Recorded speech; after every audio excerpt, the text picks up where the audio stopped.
Freediving and scuba are great holiday activities. But these divers in Geelong are not here for fun. They're cutting off ropes and old nets caught on the coral.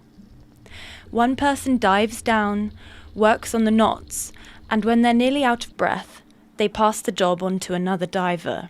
It's a seamless process. This is part of an initiative by NGO Wild Ocean Taiwan.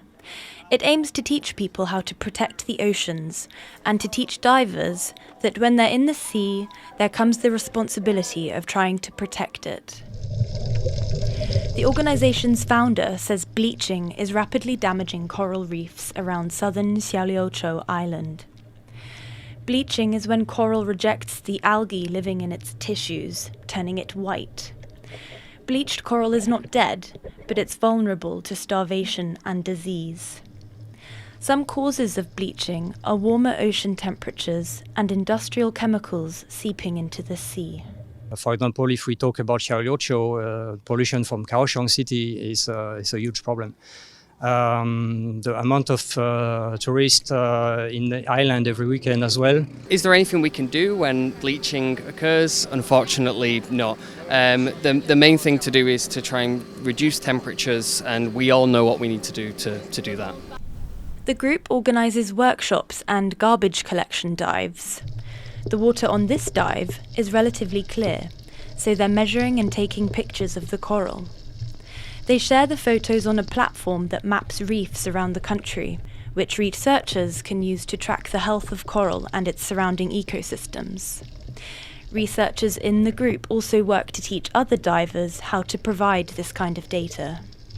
The most important thing is to come back to the same places to see how these corals that maybe arrived years ago, how they are doing. Have they survived the typhoon? Have they become resilient enough to survive these disturbances that we are seeing an increase in Taiwan?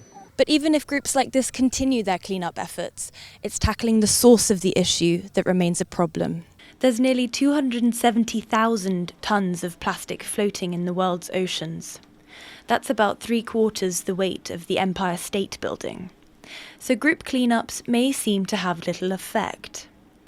But for divers like Sina Yirang, their hobby has become a springboard for environmental activism. She's known as the ocean janitor. For her, reducing ocean pollution is about changing individual habits. When you buy something, maybe think a little more about it. Like it takes, plastic never go away. It just degrade, and it became microplastic, noodles, and gradually kill us all. Beach cleanup events are increasingly popular around the country, but they only tackle garbage washed ashore, not bigger items like this net found on the ocean floor. Salome Galicia Chen researches phytoplankton, microscopic organisms that act like plants in the oceans. She says it's cheaper for fishers to use single-use nets that they discard into the sea. Currents catch the nets, which can trap marine animals like fish, dolphins or sharks. It can be stuck on the coral, and the corals get many algae on the net, and then the coral just stops functioning, so it dies. Galicia Chen and her wife also run a dive shop. Freediving, scuba and other water sports are becoming more popular in Taiwan. But it's difficult to strike a balance between recreational tourism and protecting the environment. But groups like Wild Ocean bring like-minded people together to help them understand that playing in the sea also comes with responsibility. Devin, Tsai and Laurel Stewart in Geelong, Taiwan for TaiwanPlus.